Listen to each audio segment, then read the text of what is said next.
Welcome back, everyone, to yet another episode of an Evolved Review. This is the very first episode of Season 4. I am your host, James Caleb Kitchens, and as always, I am joined by my co-host, Caleb Stovall, straight from the SWN. Welcome back, man. Hey, what's going on, man? How you been? Dude. It feels like it's been a while, hasn't it? It feels like we haven't done this in months, even though it's only been, 3 weeks? Yeah, Tops? yeah, two or three, one of the two. Yeah. So, there's been a ton going on. You Yep. and I were both at the excellent Viral Pro Wrestling show last weekend. Um, Hell, coming up here in just a few weeks, September 17th, the Tapped Out Wrestling Podcast guys are having their Hell Freezes Over show. It's going to have Yeah, people from all over, from Mucha Lucha, from Viral, from Southern Honor. that is Uh, awesome. I can't wait for that because I know those guys must be stoked. They've been waiting on this for a long time. Yeah, they've been putting out the card a little bit at a time, and I'm really hyped for it. Davey Richards and Joe Black is one of the matches they announced, and Oh, that's that gonna is be awesome. I yeah. I mean, love Davey Richards. yeah, and then they announced today, actually, just this morning, that John Davis is going to be competing for the Southern Honor Championship. So that's going to be, I mean, stellar. We know that John Davis, anywhere he goes, is killing it. Yeah, So yeah. I noticed that at Viral. Every time I see him too. And can I just say this about John Davis? Why does he not come out to corn? right. I think it works. I think it works for him. I mean, yeah, it does work for him, but But like you're right. they're just like I'm just like, dude, it's the most obvious interest thing would be corn. Like I don't think I think a large portion of the audience would miss that though. I don't think they they would get it. probably might, yeah. But you and I would think it was funny. Yeah. We would get the reference. Um, that being said, man, we have a ton to talk about today. So the topic here today, we're kicking off season 4 with the state of wrestling. We are here in August of 2021. We haven't done a state of wrestling in a little bit. We try to do one of these every 3 to 6 months or so, just to sort of talk about how the wrestling business in mainstream is going. We finished off season 3 with our first ever review of a live episode of Wrestling Television where we reviewed the AEW Dynamite featuring Nick Gage from Dark Side of the Yes. Ring season 3. Yes, and to my surprise, you loved every single minute of it. I did. I was very fond of it. I have actually been watching Dynamite. So this episode is going to air on a date that may live in infamy in pro wrestling. August 20th, 2021 is when this episode is going to roll out. And so we have AEW Rampage, a second episode tonight. The first episode kicked off with Kenny Omega and Christian having what I think is one of the best Kenny Omega matches. I think it's his best match on American soil for sure. And Christian, for his age, Christian may be the best wrestler his age and older I on the love planet. Christian, dude, man. Like this is what he's been wanting, an opportunity to reinvent himself and to like show that he's still got it. You know, his career was cut a little bit way too short. And you know, he wants to come back strong and everything. And he's doing that, man. I would dare say, in my opinion, and this might piss a lot of people off, I think it's been better than Edge. I agree. I mean, yeah, I would have to agree with that. And the reason here's the thing is when Edge retired, Christian was really, really good at that point in time. When Christian was in TNA, he was really, really good. I've always loved Yes. both of them. I think I was a bigger Edge fan, but like everything in WWE, they've kind of run Edge into the ground. I mean, honestly, when Roman pinned both of them at Mania, as far as WWE goes, their careers are over to me because you fed them to the monster, right? They're done. There's nothing they can do. They are not a threat. They're not. I mean, you ruined them in that moment, and it was a stupid decision. Yeah, I agree, man. Like I and it sucks because it was right after probably one of the best nights in WrestleMania that they've had in a long time. Yeah, And you know, with especially with the Bianca Belair. By the way, I want to point this out. I don't know if I got to point this out on the last one real quick because about Bianca Belair and Sasha Banks. Right. I love the fact that two of the matches of the year candidates so far are two women's matches. Agreed. Bianca Belair and Sasha Banks, and then Thunder Rosa and Britt Baker in that unsanctioned match. Yeah. Agreed. And both of them are stellar. And then I think the third match of the year candidate, and I hate to say this, is probably that Kenny Omega and Christian match from Rampage.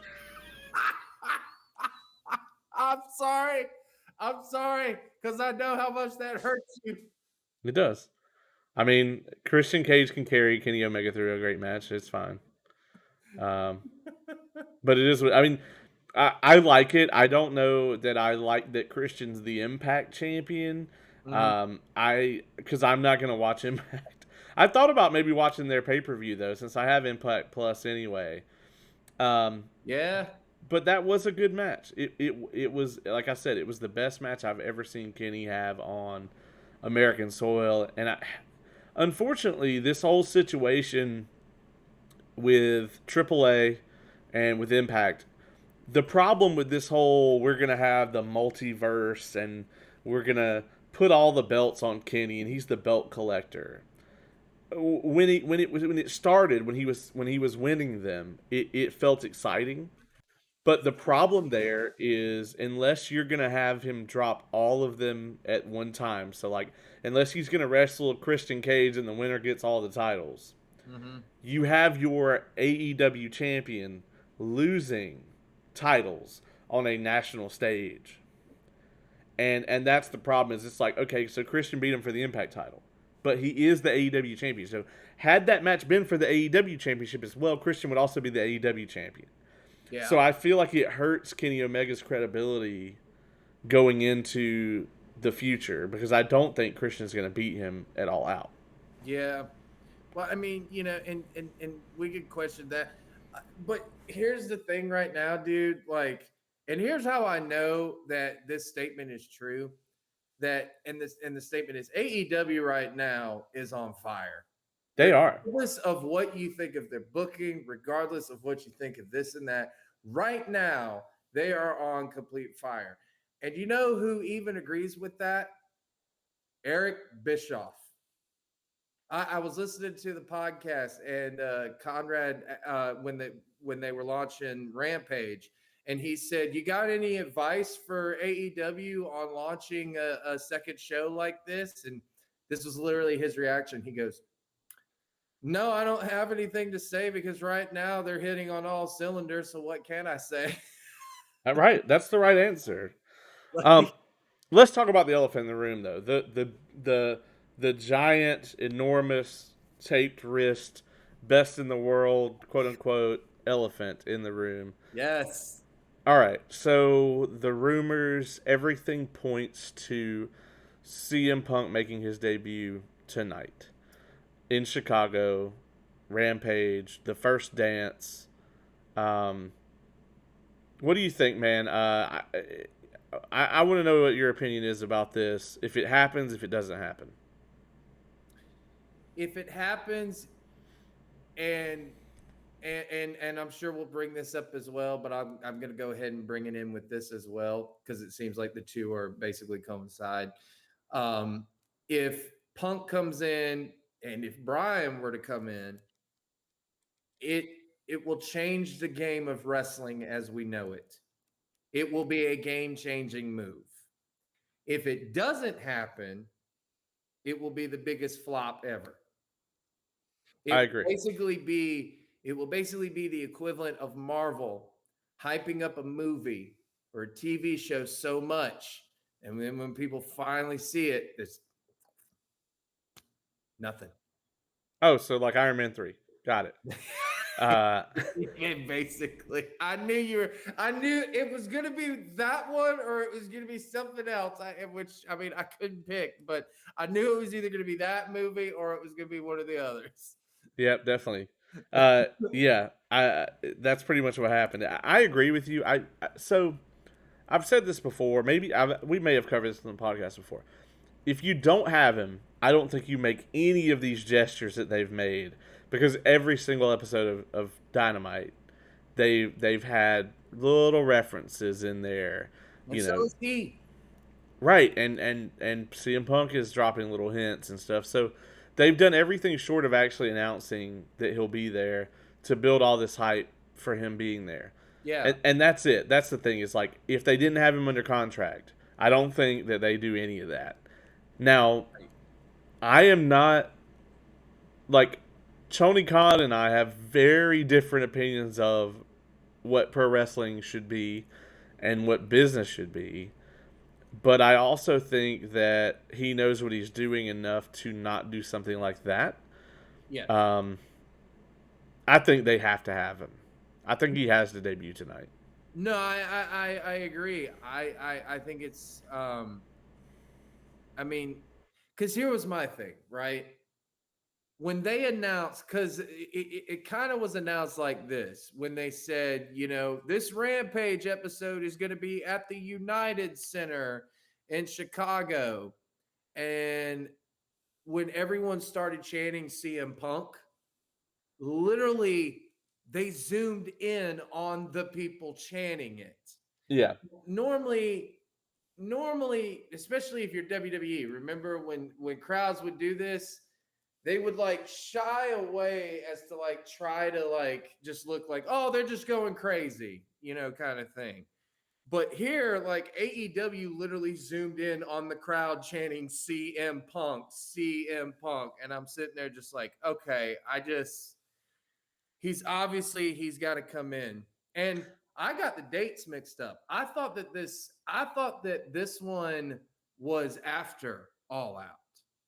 No, so the rumor is that they are doing it at Rampage because All Out, they may not. They're prepared to not have fans because of the pandemic, or that they're going to do limited seating again, or perhaps even required vaccinations for that event, because all the major events here in Atlanta are doing that. I'm going to a convention tomorrow. It's mandatory. Dragon Con has just switched to mandatory, so I think that there's going to be a lot of that going forward. So they're prepared for the pandemic to do what it's going to do. So they don't want CM Punk to debut in front of Nobody. 2,000 people or nobody or whatever. So Yeah. this arena that they have for tonight is going to be packed. I mean, I think it sold out like instantly, and it's like the biggest arena they've ever booked. And they actually just opened up like 500 more tickets. Yeah, I mean it's Oh it no, is it's going to be. And here's the thing: if those chords start for Living Color, the place is going to explode. that's going to be the loudest reaction in the history of wrestling. They have to license that fucking track though. They have to. Oh yeah. If they don't get that music, dude, it's game over. Like, but I think they will pay for it. I think they will do it. I'm super hyped for it. Here's the problem for WWE. Right, here's the issue. Yeah. When WWE goes to Chicago, the fans will be chanting CM Punk, and unlike for the last 10 years, you could go watch him elsewhere. So it's going to become a problem for them. What WWE will do is they continue to pipe in crowd noise as I predicted. Or shove John Cena down our throats. Yeah. When they very first started to pipe in crowd noise during the pandemic, I said this will never stop. The pandemic will end, the crowds will come back. They will still pipe in their own crowd noise because WWE then they can say who's over and who isn't. If you're not there in the arena, you'll never know. And so I think they will just put their own crowd noise in over those chants. No, dude, I agree because they've already done it. I mean, they've been doing it.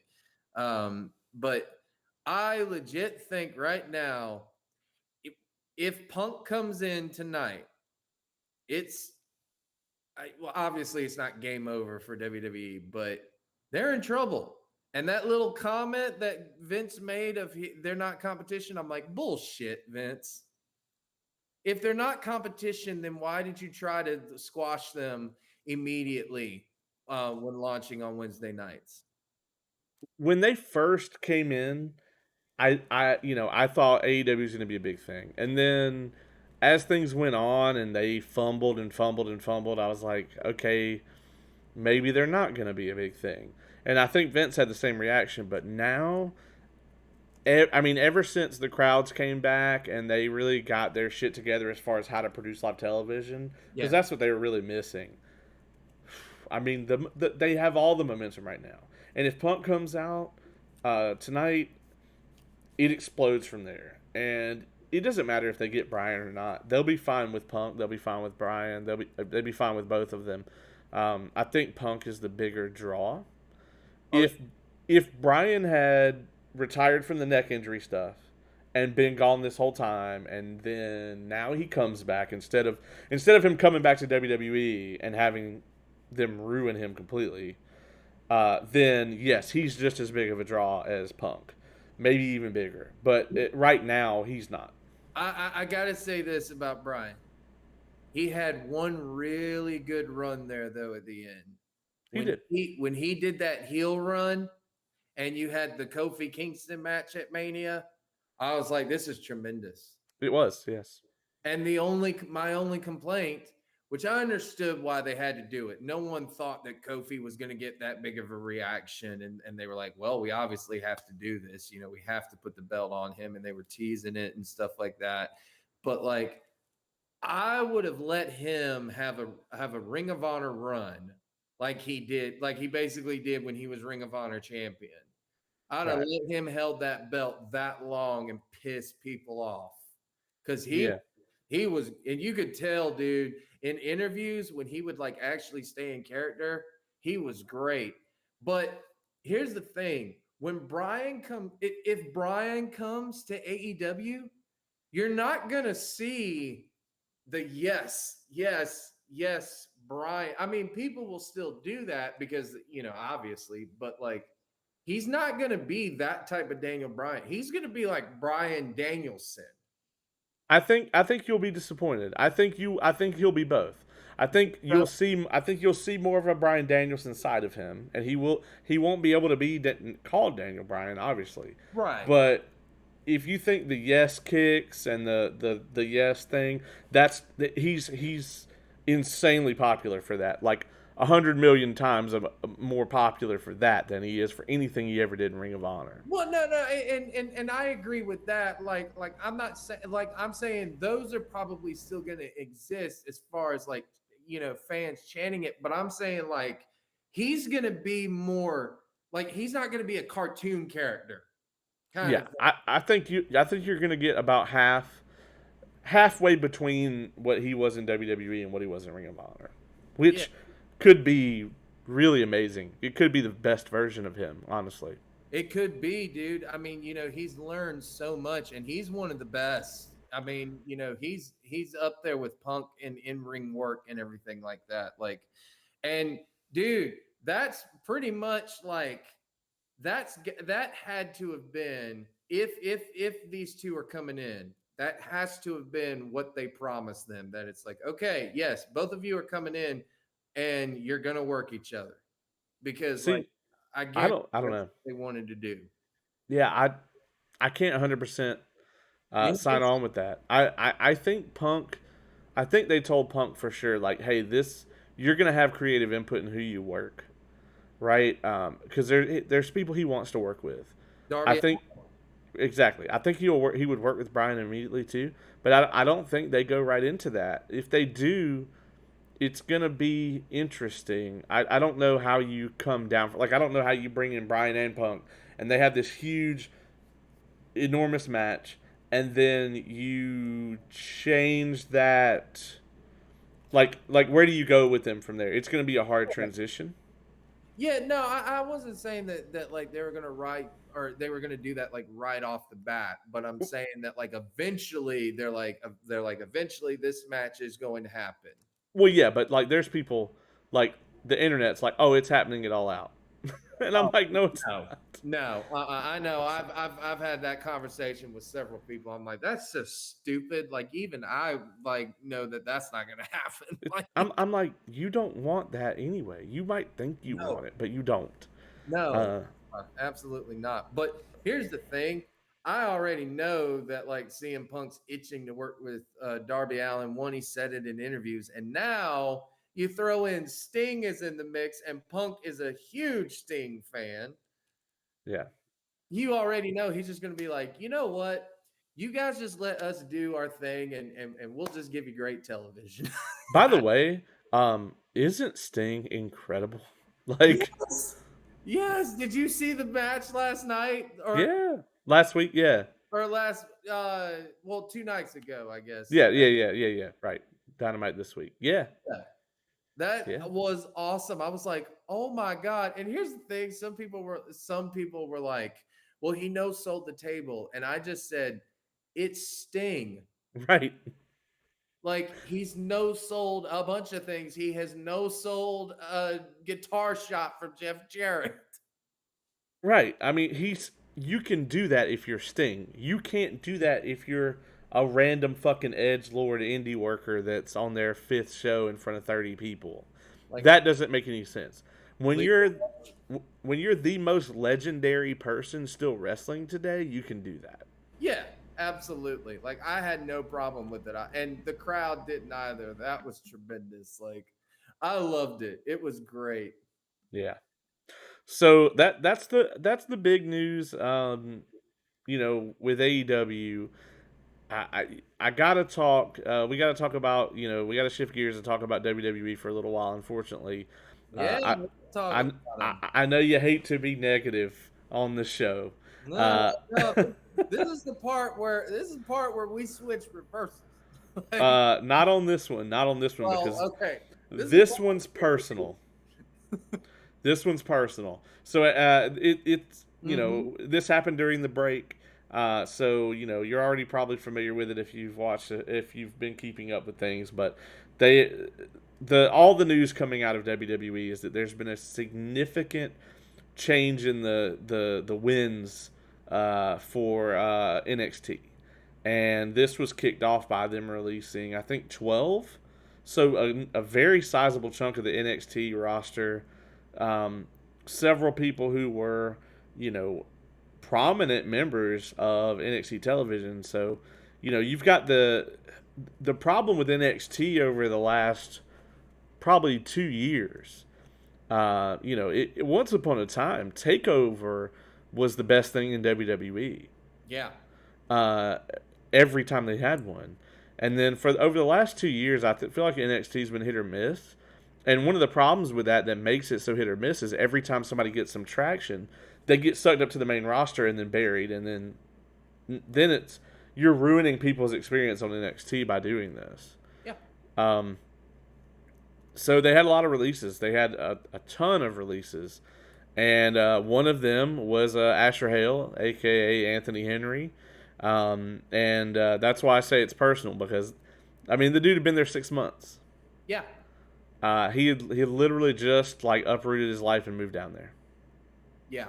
I know. And for them to for like Bruce Pritchard and whoever to get in Vince's ear, oh well, the next thing you need to do is you need to turn NXT into a developmental platform again. They're stealing all your thunder. You know, them trying to make it seem like that they lost the Wednesday Night War. They should have never been in the Wednesday Night War. No. Because the problem now, and I said this when NXT went to 2 hours, it's just going to turn into another fucking 2 hours of WWE out of the 10 hours they put on TV every week, and Yeah. that's what it became.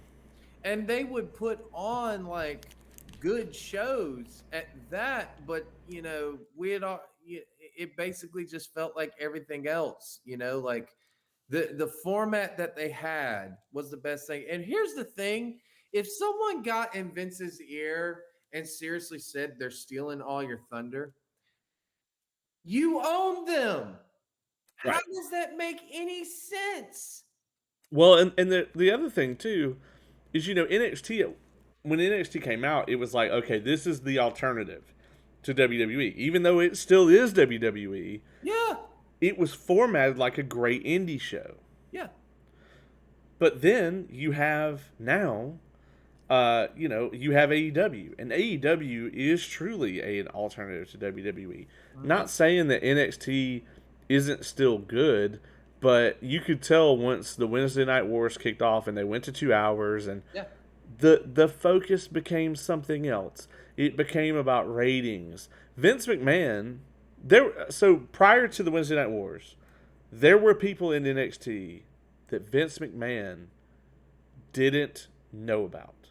Yeah. Like, he had no idea who they were. Yeah. This happened a few times. You could tell that Vince just let Triple H do whatever and had somebody, Bruce Pritchard or whoever, say, hey, we really should bring this guy up. Or Triple H, hey, this guy's doing really well, whatever. You could use him on the main roster. But after that, I can tell you Vince started putting his fingers in it. Yep. And it started to feel more and more like all the drivel that we see on Mondays and Fridays. Yeah, like I've said it with this Dexter Loomis shit. Like I'm just like, dude, like this feels something like Vince McMahon or Bruce Pritchard would write. Yeah, it definitely doesn't feel like something that Triple H and Shawn came up with. No, and that is the problem because and here's the thing. WWE, I've said this, and I don't know if anyone agrees with me on this, but maybe you agree with me on this. It was the most pettiest move I have ever seen. Yeah. Well, They've made a lot of petty moves. I mean, from back in the day, trying to get Starcade canceled so that they would get more viewings for Survivor Series and shit like that back in the 80s and stuff like that. But here it was like, look, this company literally just started. They've made some jokes about you and stuff like that, but they haven't really even taken any shots at you or anything like that, and they're just trying to do their own thing. And you literally try to stop them before they even start, which means before you have even launched a program of NXT against this thing, you've already stated that they are a threat to you. You have basically stated that by making this move. yeah, it was petty. It was, and that was where I didn't support NXT whatsoever because I was just like, this is the most pettiest thing, and it sucked because they did have a good product. They did, and now they don't, and it's Oh it's no, just it's really sad. Unless Antron Brewer is watching this, in which case we love NXT. We think it's great. Uh, um, hey, try not to get worked though by other indies. ooh. Anyway, on to the next thing. Uh, uh, so I want to talk about this.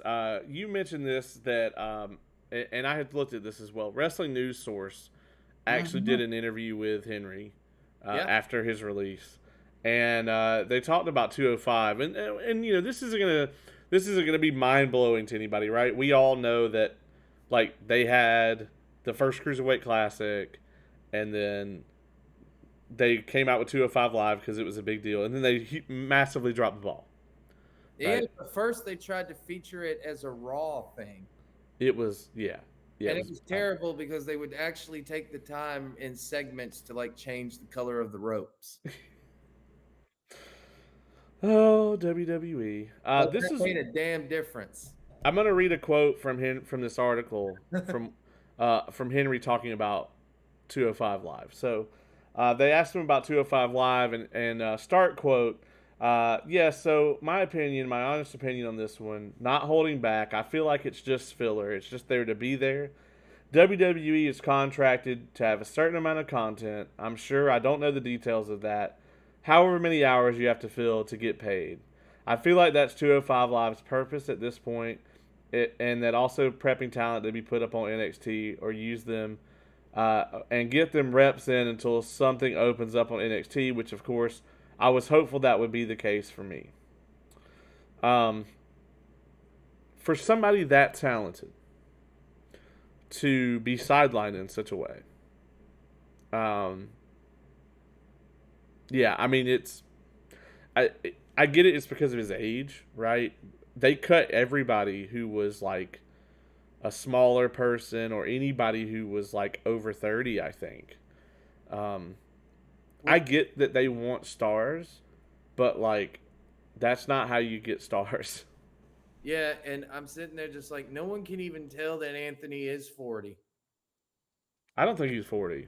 I don't think he's that old. Okay, I'm sorry. He's over what, 30? He's over 30, but I think he's like 36. Okay, well, he doesn't even look that old. Yeah, he really doesn't. And Yeah. I'm sitting there just like, but so like some of your top stars right now are literally in their 40s. Yeah. And also, if you're so worried about age, then why the fuck do we keep bringing back Goldberg? Yeah. Agreed. Yeah, I mean, I don't even want to go into that, man. The Goldberg stuff is just so overblown. I get what Goldberg thinks he's doing because Goldberg's like, I'm coming back in and putting over these younger guys like I never got to before. That's cool. I support that 100%. The way it's being done is just the way that everything in WWE is done these days. It's filler nonsense. Yeah. None of it matters, and it's not exciting, and no one cares, and I don't even want to talk about it. Let me ask you this from someone though that like knows how to book like a big event card, right? Like when we did Viral Pro Wrestling this past Saturday, that was literally it felt like a big event from start to finish. This SummerSlam pay per view that is supposed to be held at the Los Angeles Rams and Chargers brand new stadium. It's a brand new state of the art stadium and it's beautiful. And they haven't been able to hold like live crowds in that thing. They haven't even been able to hold football crowds in that stadium yet. So you know that thing's going to be popping when football starts back up. But as a guy who knows how to build cards like this, does this card feel worthy of a stadium like that? Also, keep in mind, like the old closed circuit days, they're showing this thing in theaters live across the country as well. I did hear that, yes, which I think is interesting. I guess I don't really know. The card does not feel. It doesn't even feel like a SummerSlam card to me. Like it feels. It doesn't feel like a WrestleMania card. It feels like any old WWE pay per view card. To be honest with you. I mean, you got to think about it. In 1998, one of the best video clips that they've ever done was with AC/DC's Highway to Hell, and it was the build-up for one of the most anticipated matches, The Undertaker and Stone Cold. Now, people can say whatever they want to about the match, but I'm saying just as far as the hype, back in the day when you had a SummerSlam pay-per-view like that, it felt like a big, huge event. It felt like, okay, I cannot miss this pay-per-view. WrestleMania 17 is still considered the best WrestleMania ever because it like you look at that card and it's like, okay, that's a card worthy of a stadium event. But this card right here for SummerSlam, I mean, this literally it feels like that WrestleMania that happened in Dallas, Texas. What was it? WrestleMania 35, was it? The Yeah. one that Wiggins went to at the Cowboy Stadium. Yeah. Yeah, it feels like that. It's like okay, so this is supposed to be like one of the biggest stadium shows, and yet this card feels so mediocre. It's not even funny. Let's run it down for the people who aren't familiar. So, um, we have, and also this thing is going on the end of this awful John Cena tour bullshit. We have Alexa Bliss versus Eva Marie. Yeah, Okay. yeah. Where she? Oh no, with Lily the doll. Yeah, whatever. Drew McIntyre versus Jinder Mahal. I guess they have history, of course, but who? I mean, okay, Edge versus Seth Rollins. Okay, Um, that one. That's a good one. that is a good match. That's an I excellent will be watching match. the matchup. I think people will like it. I think it doesn't matter, right? Like I don't think that they. Here's the problem, and this is where it goes back into it all being filler, right? There's nowhere for them to go, right? If Edge wins, either they continue this Edge and Rollins feud further, or Edge goes back to face Roman and still loses. Or Rollins wins and they continue the feud. I don't see them having Rollins go and face Roman, and if they do, who cares? Because if Rollins beats Roman, he'll just be doing what Roman's doing now as Rollins. Like, the two are interchangeable to me at this point in time. Yeah. They are both complete WWE corporate, boring, like just they're 100% WWE corporate from top to bottom. Yeah. They're literally interchangeable. Yeah. I agree. I agree completely. Like, I don't get it. Sheamus and Damian Priest for the U.S. title. I like Damian Priest a lot, but that's all I can say positive about that. A lot better as Punishment Martinez. The Usos versus Rey and Dominic Mysterio feels like something from a SmackDown. Dominic is terrible. Yes. AJ Styles and Omos versus Randy Orton and Riddle. Let me just say the name. Them just calling him Riddle is stupid as fuck forever. Stupid as fuck. Let me just iterate that over and over again. It's the dumbest thing that they've done to anyone in a while. And he's a former UFC fighter. Right. It's like if they had called Stone Cold Chili McFreeze. Yeah. No. It really is. And but it gets even better because they're not just that. They're RK Bro. Right. Bianca Belair and Sasha Banks 2 will be good. It won't be as good as the first one, I don't think. No. Nikki Ash versus Rhea Ripley versus Charlotte Flair for the women's championship. They are going to put that belt back on Charlotte Flair, and I will be bored out of my goddamn mind. And then brief appearance from my cat. There he is. He's blurred out because he doesn't fit in. There he is. He does this a lot. He likes to climb on my chair. And then Bobby Lashley versus Goldberg, boring, and Roman Reigns versus John Cena. Everyone knows that Reigns is going to retain. There's no build to this. There's nothing that anyone cares about. There's a couple of promo segments, but 100 million% Cena is there to put Reigns over.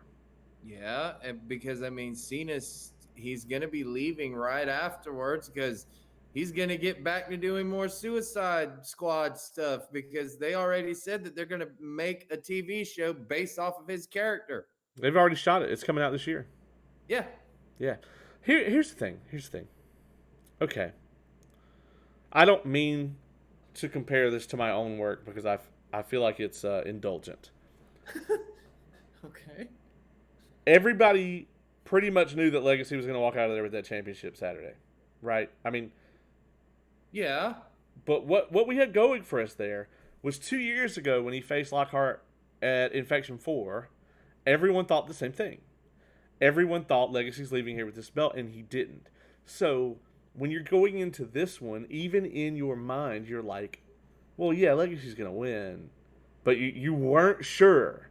You were like, well, okay, but we thought that before, so what if he doesn't win? And there were people in that crowd cheering for Lockhart. And you're known for pulling the wool over everyone's eyes, so. That's true. I think a lot of people thought when I cracked him with the belt that was it. That Darius is going to retain and then we was going to be another swerve. Yeah.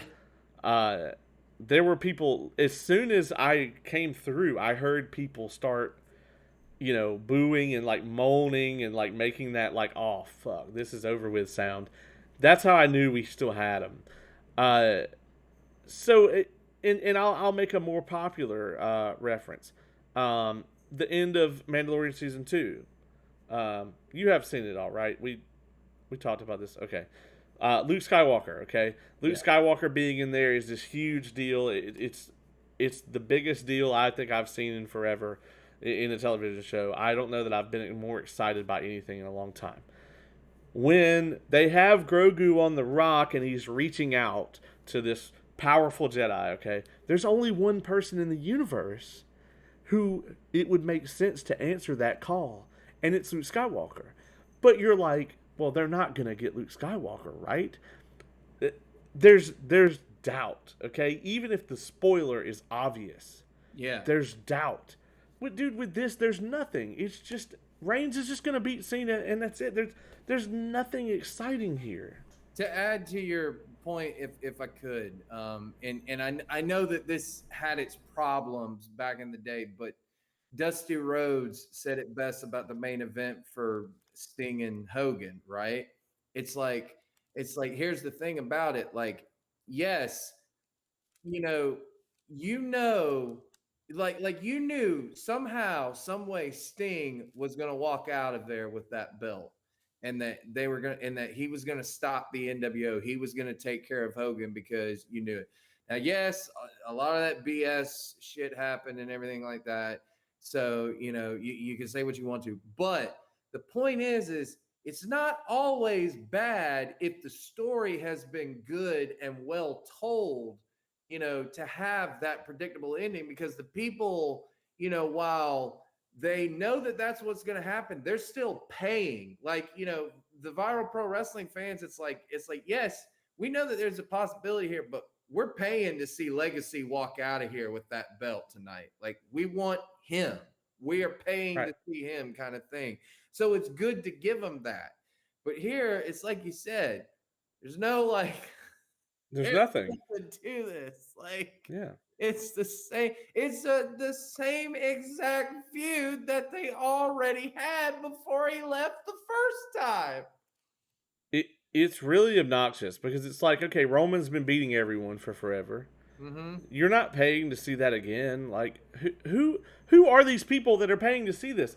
I mean, here's the thing too. It's like, okay, in the back of my mind, I'm like, and I'll give AEW big credit for this. Christian, I thought Christian beating Kenny was awesome for the Impact title. And I was like, but they're gonna face again at All Out. But that's what they've done here. Is it's like, okay, well now Christian already beat him once. So yes, I do think 100% that Omega will win it All Out. But do I also still have that little bit of doubt though? Do I think Christian could win? Yeah. And I'm not an average fan, so I think for the average person that gives them hope. Like, well, Christian beat him. We haven't seen anybody else beat Omega 1v1 in forever. So, okay, yeah, if anybody can do it, it's this guy, right? Yeah. And I think that's what's important here. And I think WWE has just lost all of that. There's just no stakes, right? It's become disgustingly awful. Well, because, again, you've got 3 hours on Monday, 2 hours on Wednesday, 2 hours on Friday. Then you have a whole network that has 205 Live and everything like that. Well, no, I'm sorry, 2 hours on Tuesdays, not Wednesdays. 2 hours on Tuesdays. Right after Raw just premiered 3 hours. Yeah. Like, you can't have a 3-hour show every single Monday.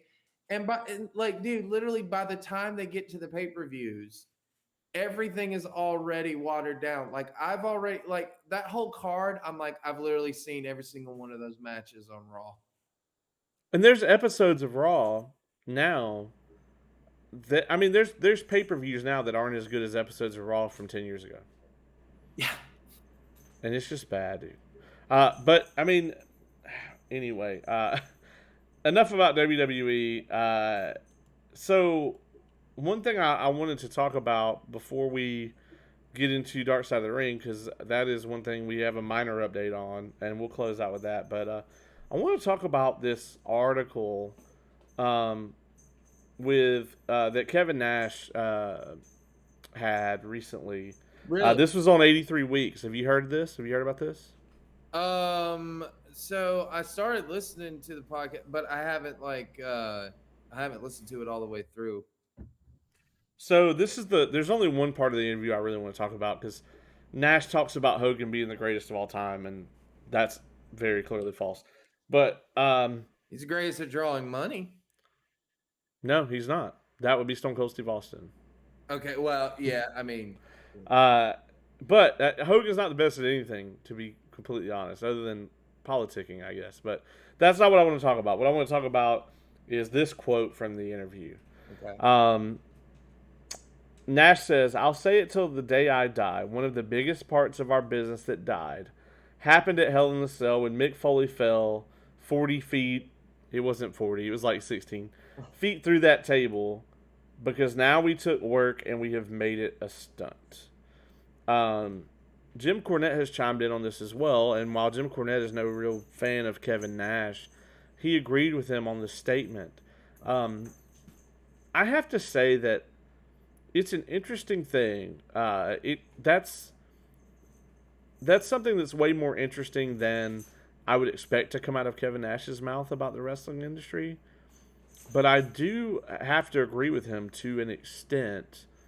Um, but I don't think it's part of the business died. But I do think that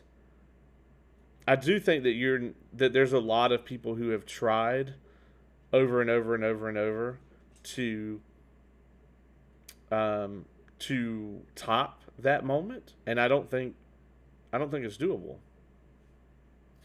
Yeah, I mean, I agree because we've seen like people at indie shows climb up to like balconies and dive off onto the table or something like that, or dive onto like a pile of bodies or anything like that. And people were having death matches before '98. But You know, yeah, because that's my thing. I'm like, Mick Foley was having exploding barbed wire matches before that shit. Like, I think that the only reason, that it's really memorable is because it was on pay-per-view. right? Well, Everyone saw it. But I watched Foley talk about it recently, uh-huh. and he talked about how he was on broken. It was on his Broken Skull session where he talked about this actually.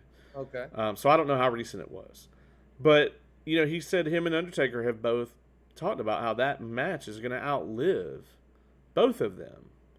And I think it is one of the most famous wrestling matches of all time. And if you watch it today, it's still just as good. Like Yeah. the match has this.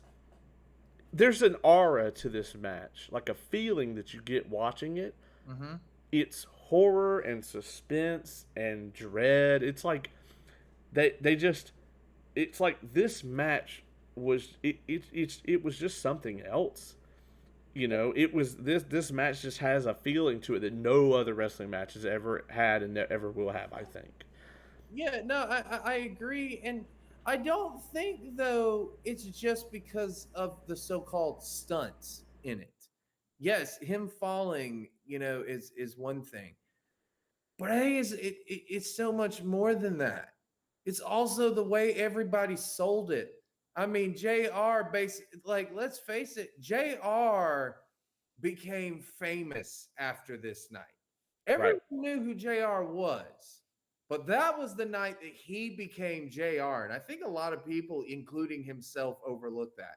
That was when he had one of his best calls uh, in the history of announcing. And it wasn't just a my God, he killed him. I mean, it was at the end of the matchup, even with the tax, like just everything that he said, and Jerry the King Lawler and everything like that. And here was the thing, that match was never supposed to go like that. Right. It wasn't supposed to be that big of a deal matchup. It was supposed to be on before the main event. This was one of those matches that clearly has Vince Russo booking all over it, because it's one of those matches where it's like he took an idea that's supposed to be this like blood ending feud thing and turned it into just a regular matchup. Right. like he does with everything else, like a pipe on a, like something on a pole or something like that, and everything like that. Like that's what he did. I mean, think about this: the Hell in a Cell, but the week before that was on Raw. It was on Yeah. Monday Night Raw as the main event. That's Vince Russo booking, and that's what it was supposed to be. But I don't know if I agree with that statement wholeheartedly or not. I really don't even know what to think about that because, in my opinion, I'm like, dude, I get what you're saying, but let's be honest, wrestling's always been a stunt. Right. It's always been something that has evolved, and incorporated different things. Yeah, And I do agree with him to an extent. Like I said, I do think that at that moment something changed, but I think a lot of it has to do with the fact that Foley was just one of the best to do it. yeah, And a lot of people have tried to be as good as he was at what he did, and a lot of people have failed. And I think that's maybe the issue, but I mean, you don't see Christian doing stuff like that. I mean, not today. Hell, you don't see AJ Styles doing stuff like that. no, Daniel Bryan, CM Yeah, I mean, Punk, have they done things like this? no, Not like that. I mean, AJ's done some crazy spots with like Abyss, but nothing like this. no, nothing like this. He's taken some crazy bumps himself though. He used to do that at the lockdown pay-per-views. He was the one that would always go to the top of the cage and would always end up falling off somehow. Like he did the one where he hung from the lights of Universal and then like fell down on James Storm up top of the cage, which was so cool. And Yeah, then he also did the spot in St. Louis where like he got knocked off the cage onto people. So I mean, he's taking bumps himself, but nothing the way of Mick Foley. yeah. I Nothing. mean, and I think that's the portion of it that I agree with. But I don't say that now it's a stunt because, like, wrestling. If wrestling was a stunt in '98, it was a stunt in '97. Before this, Yeah. it's been that way. It was a stunt in the 80s. Right. Yeah. You had a scaffold match for God's sakes. Right. Yeah. I mean, Terry Funk. Everything Terry Funk has ever done, basically. You Well, know. yeah, but he's had two of his greatest matches was with Ric Flair and Jerry That's Lawler. true. That's true. He could do both. Oh I yeah. mean, he could do both. Um, so I did want to talk about that, but before we wrap up here, we got Dark Side of the Ring season 3 is going to return in September on the 16th. The lineup for that is going to be pretty insane. It looks like we're kicking off the second half of season 3 with the steroid trials, and then we're going right into the plane ride from hell, which that's the episode that I'm the most looking forward to. Yes, I am looking forward to that one. But you know what I'm looking forward to? You're looking forward to the XPW one.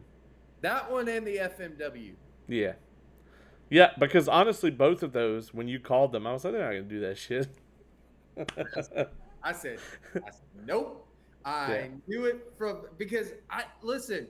I said this when the New Jack episode. I was like, look, that was an incident with New Jack there, and I understand that, but you could uncover so much more with that. I'm serious. That's one of the worst wrestling places ever. It's Yeah. owned by a porno company.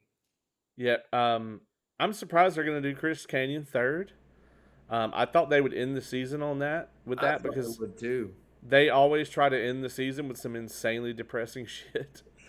Um, but I guess not. I guess this time they're going to try to mix it up a little bit. So I'm hyped for it, man. And of course we will be covering each and every episode right here. Yes. What are they ending it with? Johnny K9. All right. I don't think I've heard of that. I don't know the full details, Okay. so we shall see. I don't remember the other ones. Like are those all of them? Like FMW, XPW, Canyon, Plain Luna Rock? Vachon. and that's it. There's Oh, Luna four. Sean, yeah. There's four Okay. or seven rather. Yeah.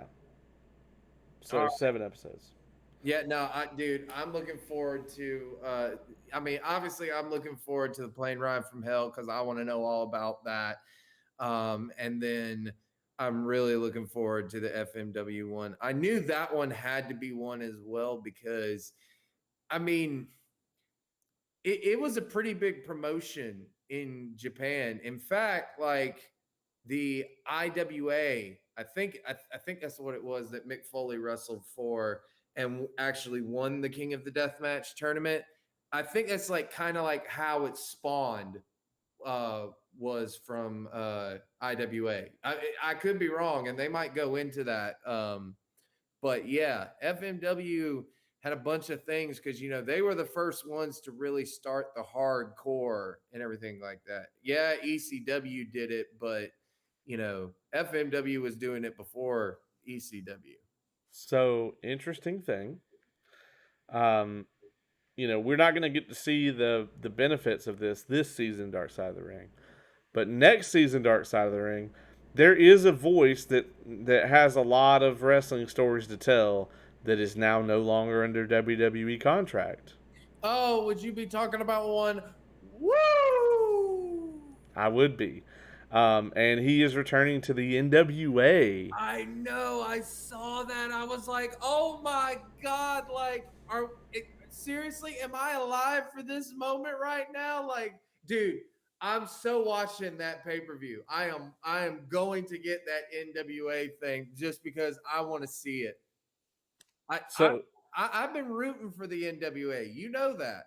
I have, but I swear to God, I will come out of my skin if like Aldis retains the belt, and then you just hear, "You damn right, I'm a revolutionary." Because they've got that whole he's got that whole social media campaign. Yeah. I would lose my mind. I would absolutely come out of my Are they skin. teasing him showing up? Uh, so tons of people have been tagging NWA, and I mean like thousands have been tagging NWA with his stuff.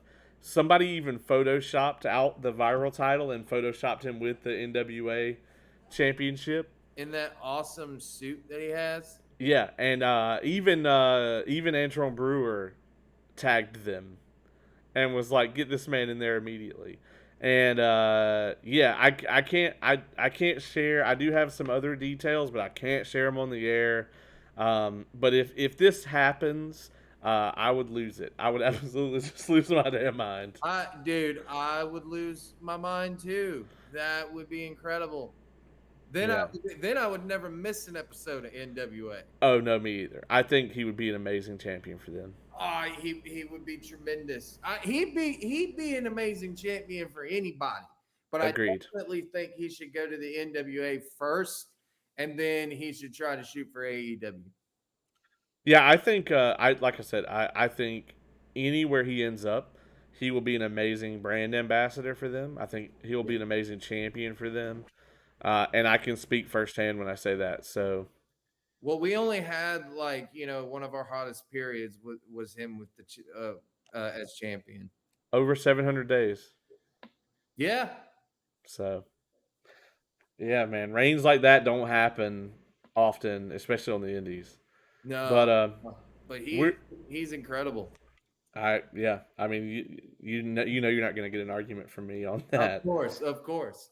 But of course, we this is we're about an hour into it here, so this is a good time to wrap up. We mentioned the Hell Freezes Over show earlier. Definitely check that out if you're anywhere in the Atlanta area. That's the Tapped Out Wrestling podcast. You can get all your info on it there. Check it out. Check out the Superhero Homies podcast, of course, if you're into Marvel, DC, any of the stuff that Amazon is doing, like The Boys, any of that. Check them out.